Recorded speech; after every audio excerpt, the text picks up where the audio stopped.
This episode of the podcast is brought to you by LeafWell. Hello, listeners of Cannabinoid Connect. Have you ever thought about getting a medical cannabis card? The process can be intimidating and difficult to navigate, to say the least. That's why I've partnered with LeafWell, the easiest and most affordable way to get a medical card in Texas and in 32 other states in the US. LeafWell seamlessly connects you to a network of doctors that will help you get certified online in minutes. LeafWell is run by data scientists, cannabis specialists, and patient advocates that are passionate about increasing access and education around medical cannabis use. LeafWell's patient support team is also there to support you throughout your entire journey using medical cannabis. As I mentioned, I've partnered with LeafWell to provide all my listeners with a discount to become certified for medical cannabis. Simply go to their website at leafwell.com and use the promo code CCTX to receive $15 off the price of getting a medical card. Again, that's leafwell.com. Use the promo code CCTX to receive $15 off the price of getting a medical cannabis card. LeafWell only charges if you get approved. So what do you have to lose? Visit leafwell.com today. Use the promo code CCTX to get certified for medical cannabis, risk-free.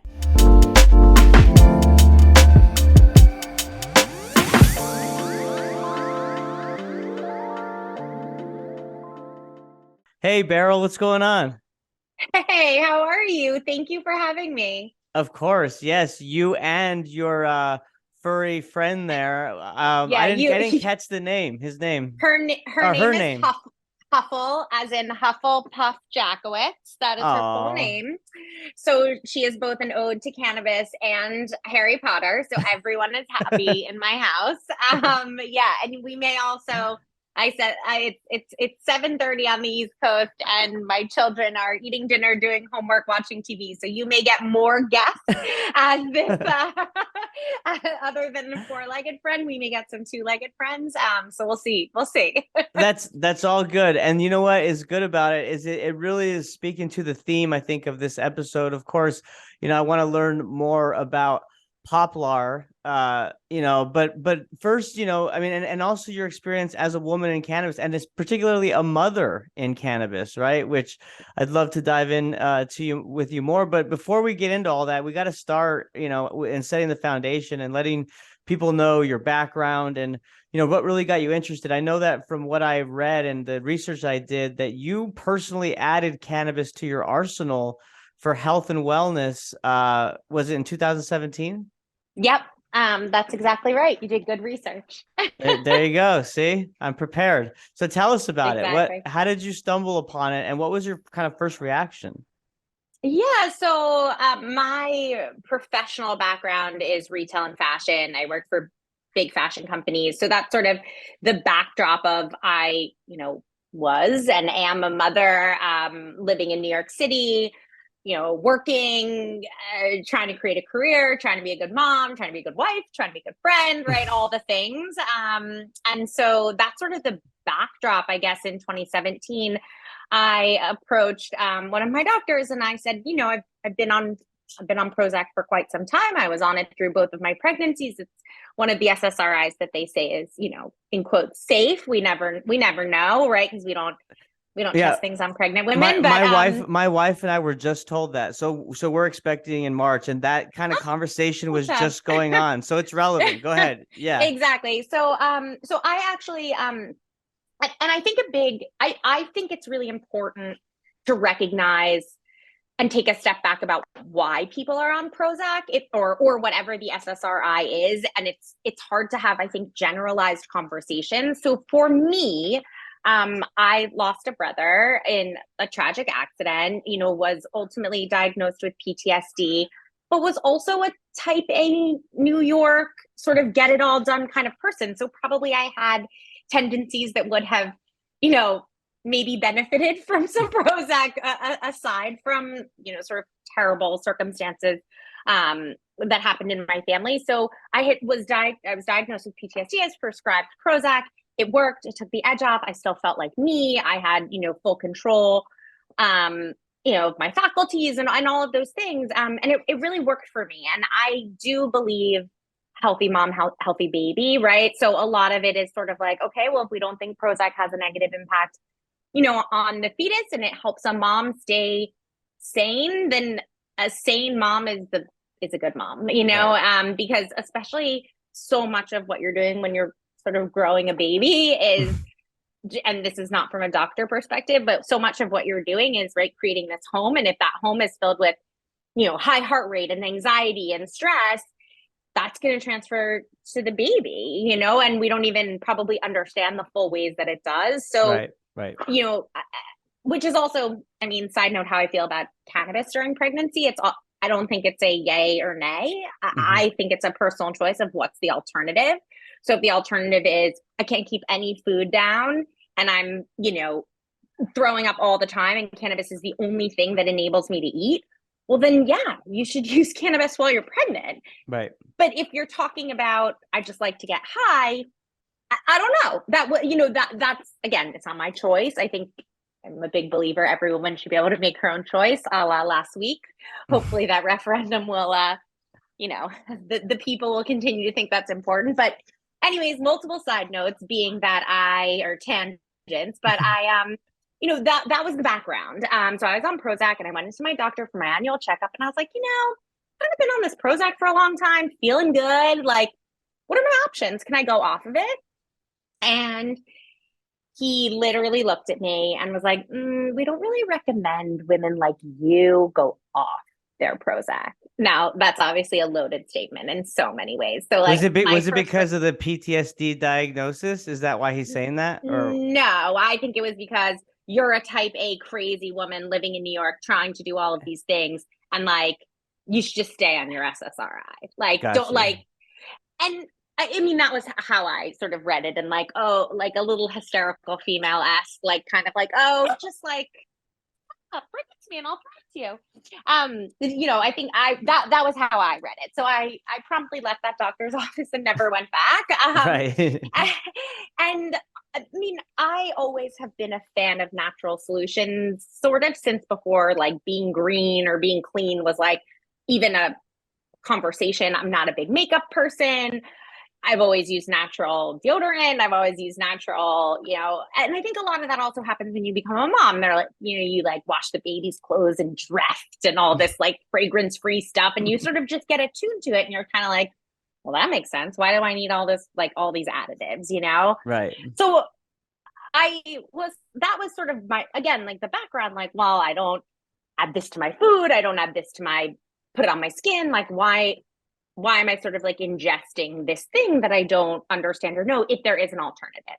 So after that terrible interaction with my doctor, I literally turned to the internet and Googled natural alternative to anti-anxiety. But, you know, like literally turned to Google Yeah. and cannabis. It just kept on coming up. Cannabis, weed, you know, all like, and I was honestly, Were these peer reviewed studies or were these like third party articles? I mean, like they were it was just Google, right? yeah. Because again, you can't even advertise, right? So it's like what even I mean, and it was also, you know, however many years ago, right? So Right. 5 years ago. So I think, you know, it was, no, it was not necessarily like the medical journal, but just anecdotally, it just wasn't even anywhere that my brain was like, wait, Right. weed? So Like foreign to you, you're like, what the hell? Yeah. yeah. And I mean, you know, I enjoyed weed with the best of them along with all the other jazz in college, you know, but like I never viewed it as a therapeutic, as medicine, ever. That is not my experience with cannabis. That, you And know, maybe in some cases you thought it was harmful, right? Like not of course, therapeutic listen, or I'm a kid of healthy. the 80s, Yeah. right? Like, Yeah. you know, this is your brain on drugs, you know, like, I mean, and Nancy Reagan was beautifully dressed. So it's sort of like, oh my God, like from a fashion perspective, like I want to emulate that. And you're telling me that that's bad. So like, you know, it must be Right. bad kind of thing. Right. So yeah, I mean, it was more just like, cannabis, like that's interesting. And, you know, I'm a big, like, I don't know. I like to source things out in my friend group. So it's sort of like, hey guys, like I found like this is what the internet said. And again, you know, keeping in mind, it's like, it is a different time. It's pre-COVID. Like, you know, many of my friends are starting to have babies. Like we're in similar Right. circles. You know, I have a great friend group from college that we like everyone was at that time still living in the city, having small kids. And like, I was like, guys, what is this deal? And everyone was kind of like, yeah, maybe like, oh, my cousin is in, California, and oh yeah, or this person uses it for their MS. And like, I kind of just started getting into the web, Right. not even the web as in the internet, but like the web of The people. rabbit hole. Yeah. Exactly. And I kind of was like, I'll talk to anyone. And like, wait, you smoke weed? Wait, you eat a gummy? Wait, you vape? Like, what? What are you even all talking about? And it was wild to me. It really was. Like, in my mind, it was either sort of like witchy, crystally vibes, or as I like to classify, bongs and thongs. And I really felt that I am not either of those. You're not fitting in either of those kind of groups, right? Or those demographics. Exactly right.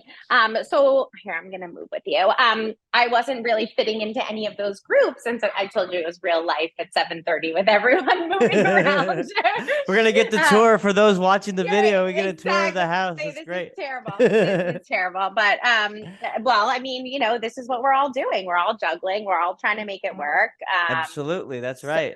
So, hopefully it works. That's the bottom line. So I started just talking to people and having conversations and exploring, and people were using it. And it wasn't just sort of like in this stereotypical way that I had experienced. And I became fascinated by it. And at the time, I was the CEO of a small fashion company, a startup. And when you're running a startup and you start thinking about something else more than you're thinking about your startup, it might be time, to it's like a cheating. It's like a cheating feeling, You're like, it is. Or you're abandoning your baby or something, right? Like 100%, 100%. And so, again, like, sort of right or wrong, I was like, I wonder if there's something to this weed situation. So in addition to obviously talking to people, I tried to find doctors that would help me. I researched this, I researched that.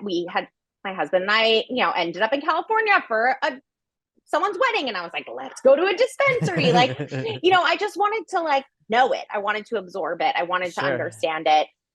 Certainly out of curiosity, but also truly from oh my gosh, can this actually replace like a blue and white pill that I take every day, that I've been taking every day for years, and I don't even contemplate anymore taking. It just is sort of like part of my routine, if you will. Mm-hmm.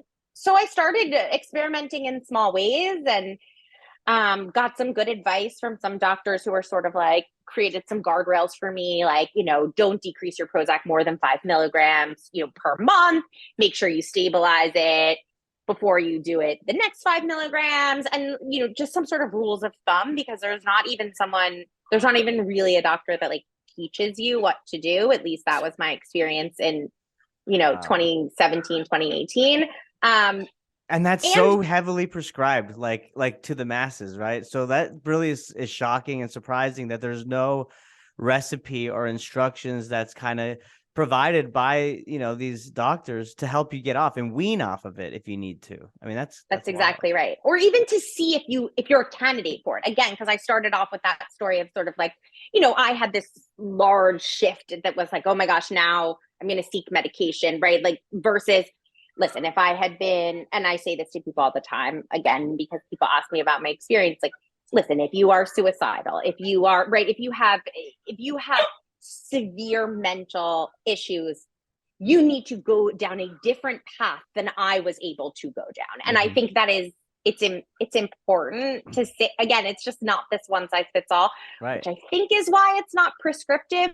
Yet it's unfortunate that there's not enough anecdotal experience that I, at least, again, in 2017, 2018, I couldn't find anyone like me. Right. I think people do talk about it now more so, and especially post-COVID and mental health crisis and, those sorts of things, but, and sort of pulling the veil back on motherhood and trying to make it not be this sort of heroic, oh my God, I have to sort of hurt all the way through motherhood to like be a good mom. Right. I think it's a confluence of a lot of those things, but yeah, I mean, it was trial and error. And but ultimately it worked. And the most like, I mean, not impressive as in like I'm impressive, but the most impressive part of the plant to me was that it solved other things that I had just learned to live with. Like I have irritable bowel. I at some point was on pharmaceutical. I went off it. I took Pepsid. I can't drink red wine anymore. Like there were just things I just didn't do, and I had learned, to navigate around the edges. And I'm by no means chugging bottles of red wine now, don't get me wrong, but like it just, I noticed over time, oh wow, like that didn't upset my stomach because I smoked a joint before, I smoked a joint after, or I took a gummy, and oh, the inflammation and the ability for it to, go through and be processed. And you hear about, people with Crohn's disease as an example, like a huge population, of folks with Crohn's disease have found cannabis as a solution. So, just kind of understanding like, wait, I don't have a disease necessarily, and I'm not sort of from a spectrum perspective, oh my God, I'm not crippled by this. But whether it was my period, whether it was IBS, whether it was, intimacy with my husband, whatever those sort of things were, it just had this incredibly positive ripple effect. And it's pretty wild that there's a thing that can have that many positive ripple effects. And honestly, I was just like, this is an opportunity. And again, from a sort of fashion retail perspective, I looked at the landscape and I was like, there are no brands. There are no brands in this space. And even if there are the beginning of brands, it's not there, it's not saturated. And when am I ever going to have an opportunity to be part of an industry? Like I'm not going to be, a brain surgeon or like work for NASA. So with the exception of those sort of things, like where am I going to be on the forefront of policy, science, retail, marketing, storytelling, like all those things that I love doing in retail and fashion? Like, oh my gosh, this is an opportunity to bring them all together. It's all new. It's all just being birthed. Everything that you're saying, I can just see the excitement exuding from you. And I get excited as I hear you because, it's been repeated on this podcast before by myself and others that it's just so exciting, to your point about the opportunity that lies in front of, really hungry, excited entrepreneurs that believe in the efficacy of the plant. I mean, that's specifically you. And, there's so much to unpack when you talked about the added benefits of the plant that you didn't even realize, until you started regularly consuming. I mean, that really reinforces the science that's been proven in terms of our endocannabinoid system and that whole idea of cannabinoids providing that homeostasis.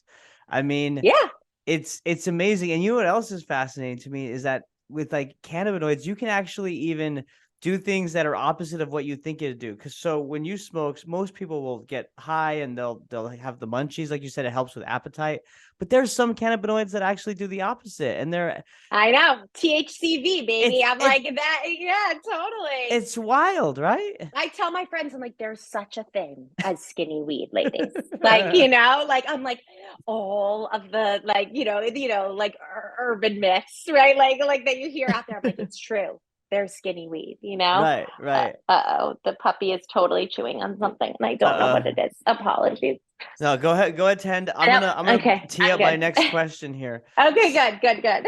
So, well, you talked about even like the skinny weed. You're talking to your ladies, and you're brainstorming off them in terms of, does this work? Your initial kind of journey. But fast forward, I mean, you're the founder now of a CBD, cannabis company, and Yeah. so what has been your experience as a woman in cannabis, and how do you see women really shaping the future of how cannabis brands and products are branded? Yeah, I mean, I think women should rule the world. No offense. So like, it's a loaded None question, but taken.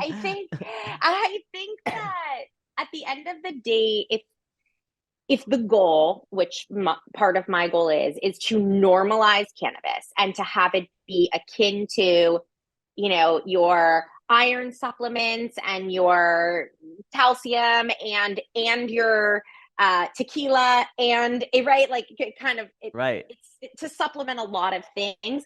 When you look at almost all of those things, women are already buying them.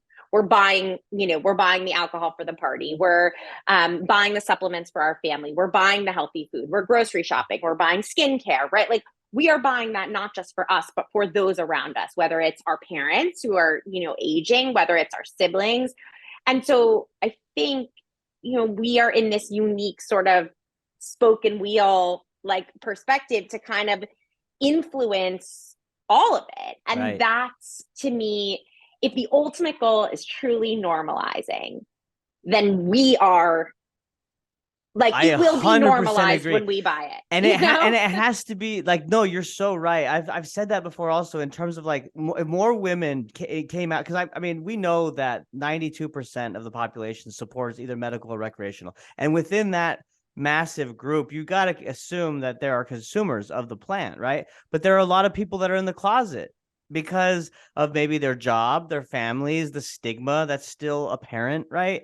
But to your point, if more women banded together and just talked about, hey, no, this helps me as a mother. This helps me relax. And I don't wake up feeling like shit if I had a couple glasses of wine or, That's exactly right. Whatever it is. If anything, right? I slept better, right? Like, right. like, yeah. No, I think, and what I also find is interesting / challenging, right, is that there has come forth and been this movement of cannabis, canna moms, weed moms, I don't know what you want to call them, but I still, I struggle with that classification because, I exercise a lot. I don't call myself a workout mom. I, enjoy. Labels are dangerous. Labels are not good. And we live in a society of labels. And I don't think it's good. You're putting someone in a box. Take politics, for example, the two-party system, Republican, Democrat. I would imagine there's Republicans out there that are for gay marriage, right?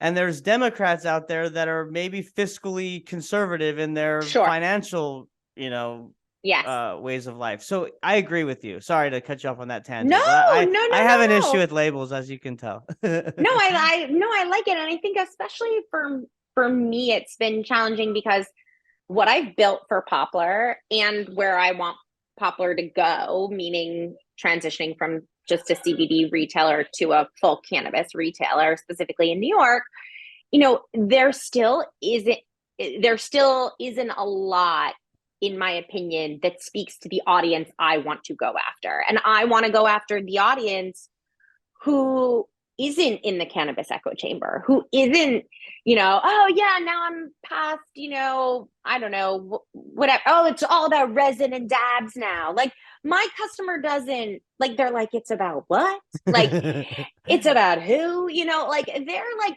still pinching from their husband's stash, and like, I want to empower them to go to a dispensary on their own and to have a weed party and to talk to their friends about it. Like, let's just start with those basics. Like, and again, you can do that and you can use cannabis sometimes without then being, I don't know. I mean, also like, I hate that, like, I read an article forever ago and I reference it sometimes. And I wish I knew where it originated. It just is one of those facts in my brain, but like only drug users and tech refer to their customers as users. Okay. Like, wow. Let that sink in really quick. Only cannabis companies and technology companies refer to their customers as users. Or any drugs, right? Users. So you're a drug addict. You use drugs. You're like, right? Cannabis, whatever. All other, you use drugs, opioids, right? All like. You're a user. Right. You're a user. I don't want to be a user. I want to be a customer. And like, I mean, it just sounds gross, it right? Does. Like a user. Well, it's funny. I've worked for tech companies like for the past decade, and I use and communications. It's like user, and I'm thinking now because it's so normal in that industry. I don't even think twice. But if you humanize it and you really step back, it's kind of degrading. It's to be called a user. It's not human, right? And listen, like. Let's lob tech off and say they've created words like Google, so like they have their own lexicon. Like, we'll give them the benefit of the doubt. Exactly. Yeah. But the fact that again, like we talk about specifically, I mean, in cannabis, and we talk about it as users. Like I don't view my customers and the people that I'm talking to as users. How do you feel about consumer? Because that's the way CPG companies are talking about people. And at the end of the day, I believe cannabis will eventually evolve into a CPG business. I think so. I think we're far away from that. I think we're just starting to sort of see the seeds, being planted to create that in the future. And it definitely won't happen until we're at sort of a, post-national legalization. But I mean, I think, again, so what I feel is that as a cannabis industry, we still talk to a very narrow segment. And my hope is to sort of break that apart a bit. And, even in the sense of you can support cannabis and not love cannabis. Like you may meet a friend at a bar and not drink. Well, I mean, the list goes on. To that point, I'm sorry. To that point, though, it's such a good one because I mean, we live in also an era of being an ally for a certain cause, right? Like we want to stand behind something. And to your point about like, you don't have to even consume, but you can support it. And I think that if people were educated enough to understand the true economic, environmental, and health benefits that come from this plant, we may have a lot of allies, right? And there'd be like, I mean, the discussion of climate change comes up quite a bit. I don't think there's any plant in the biological ecosystem that takes in more CO2 emission than cannabis does. That hemp, or gives back to the earth in the same way that any other plant does. Yes, the list goes sort of on and on. Yeah, right. So, so to that point, what are you doing at Poplar to create these immersive cannabis education opportunities? So, I mean, step one was just let's stand up a business that represents it, that shows, that instead of talking about what we will do, actually does it, right? So I want to sell, and I mean, we sell, a bottle of CBD next to a gua sha face stone, which anyone in sort of like the goop wellness, whatever knows what that is, or an acupressure mat or an ear seed kit, or we've done meditation cushions before, little weights that you like, vegan weights that you put on your hands and you go for, I guess they call it a hot girl walk these days. Before it used to just be a mom walk, but now it's been, it's evolved. Exactly. And I think I want it, literally my goal is to make cannabis as acceptable as Botox and Chardonnay. Like, I mean, in the modern world, obviously, we are dealing with Iran, and I am not saying I'm talking about our world in front of us right now. Right. There are obviously terrible things that are going on, but in our world right now, the reality is no one's judging anyone for Botox or Chardonnay. It might not be their choice. They may not use said things as an example, but no one is looking down upon them. And so you're a Chardonnay drinker? Exactly. Okay, so you're a Sancerre drinker, whatever, you get the point. It's like, okay, you like whatever bougie grape you happen to be, a fan of. But that's where I want to break it apart. And again, I think there's already amazing women in this space sort of speaking to the, bongs and thongs, or like, I hit the dab every morning. And it's like, awesome. Like you should, if that's what is good for your mental health and your family, I want to show that it fits into your life and that you actually don't need to change your life. Now, I happen to have changed my life, as in quit my job, right? Like all the big things. Yeah, exactly. So, I mean, it affected me differently, but sure. Again, you chose that path. You chose that. That's exactly right. Exactly right. And I want to be like, hey, you're throwing a party, like you have a bar cart, like what does a weed cart look like? What is, and those are the conversations I love. Like that's what gets me jazzed. Like, oh, do you, how do you offer someone cannabis in the same normalized way that you offer them a beverage when they walk into your home? How do you talk about on a play date when normally women would pop open a bottle of wine while their kids are playing out and back. Actually, I don't have wine in this house. Like, it's just not my jam, but I have some cannabis. Would you like to have this conversation?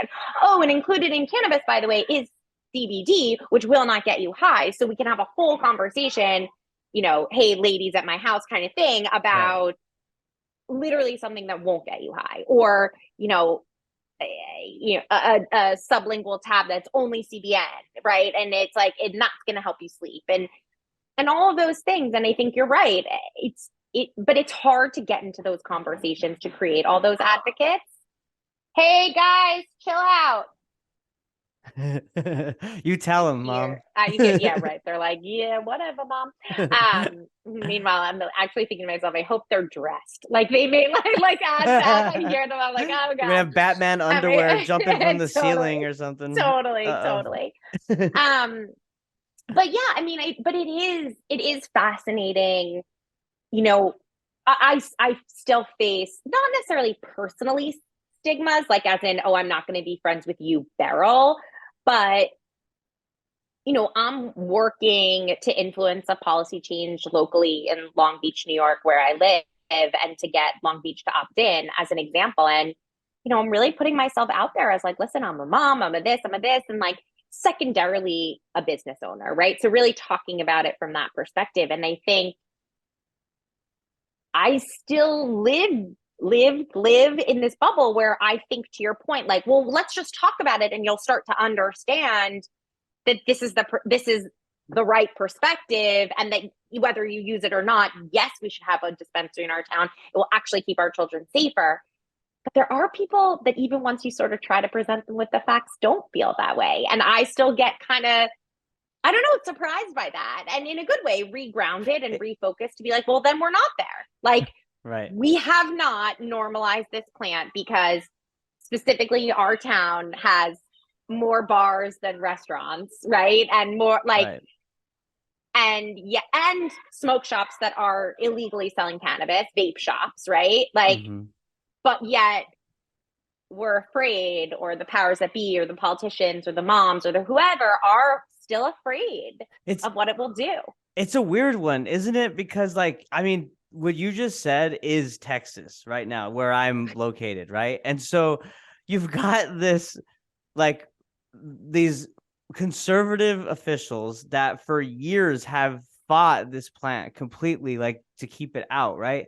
But you've got the emergence of hemp through the Farm Bill of 2018. So to your point, there's smoke shops literally everywhere that's selling Delta 8, HHC, and I'm not hating on any of those synthetic cannabinoids. If that's like you said earlier, if it makes you feel good and it helps, and that's all you can access in a state like Texas, then by all means do it. But the problem is that there's no enforcement of regulation in like any capacity. So like it's the wild, wild west when it comes to lab testing of the products, because there's lab shopping going around, people wanting to get higher potency or different tests, and there's a guy cutting a deal. And it's just chaos where we don't know actually if the product itself is safe. So really, these elected officials in states like Texas are hurting the people because they're digging their heels in the ground with something that really could be beneficial, like we said, in so many different capacities. So many ways. And it's so obviously, you and I, right, feel a certain way very strongly. And I say a lot, like, listen, I'm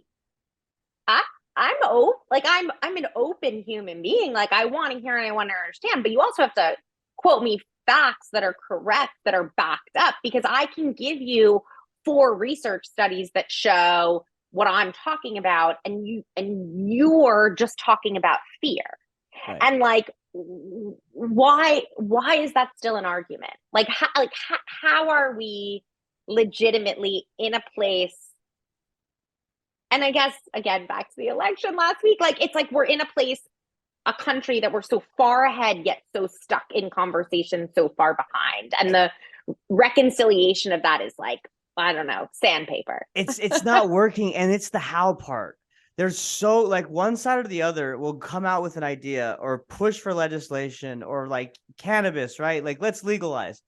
But like it's the how and why, the discussion in the middle for these things that no one, not to say no one, but like the majority of us cannot seem to get there. It's like either a screaming match and a fighting match with no facts to back it up, where it's very opinion based, like you said, fear or things that really you can't control. I mean, that's what you feel. Let's talk about Yeah. substantive things that can move the needle, you know? So there is an opponent to local dispensaries here in our town. Okay, a woman who it works or started or created an agency that's against alcohol and drug abuse for children. I mean, yeah, Right. Who's who not isn't who's not for that? literally, right? It's like, wait a minute, I'm for that. Like, Yeah. like that. No Like, kids aren't we should on the be same page? consuming alcohol or cannabis under the age of 18, right? I mean, or 21, excuse me. Yeah. Like, it just is like, whatever. And whether they do an experiment and then where they I find did. said, oh, I did, and where they find said stuff to experiment, like that is certainly a conversation we should have. And like, cannabis should be locked up, and like, and you should, kids should know, okay, wine and beer and booze and weed and depending on where you live, mushrooms and all those things. No.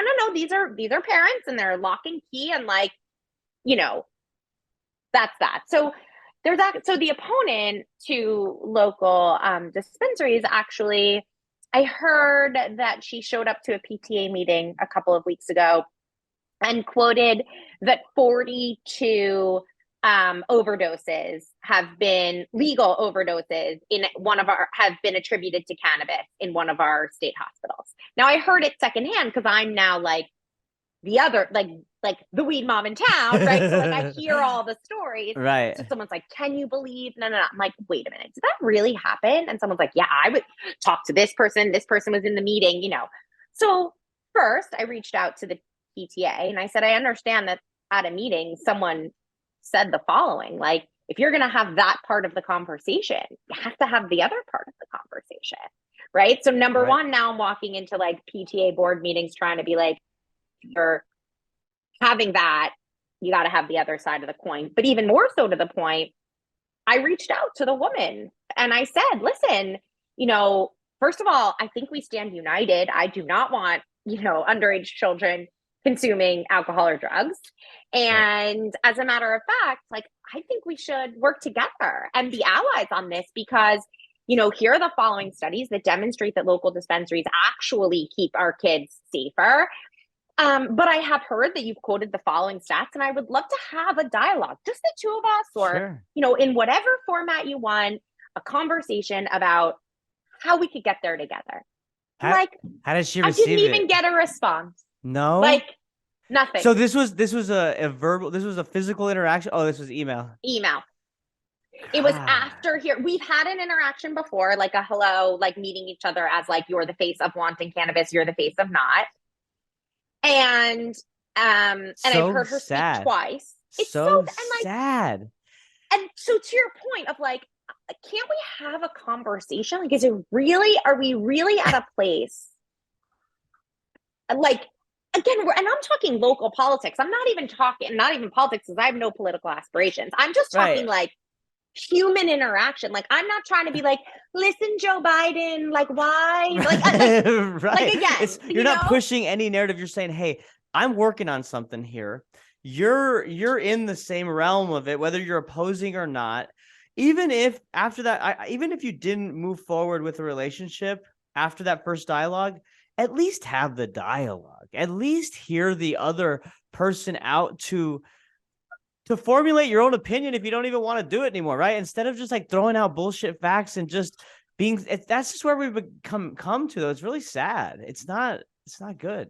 It's frustrating, and I think that's where it's sort of like, shit, like, am I going to be able to make these strides when I talk a big picture about sort of, Botox and Chardonnay and sometimes I feel like, oh yeah, like we're getting there, like we're going to get there, we're going to this, we're going to that. And then other times, it's one step forward, two steps back. And, Yeah. And it's frustrating. And I hope that I believe and I hope that I'm a reasonable advocate to normalize it, because I am not maybe one of those other sort of, boxes. I fit in a box that you wouldn't assume to like Right. judge a book by its cover. You wouldn't assume I exist in the weed box, which is sort of what I like, right? Like the ability to sort of challenge what that looks and feels like. Like I have a sweatshirt from an amazing company, Buy Weed from Women. They make a bunch of different clothing, and I have a sweatshirt.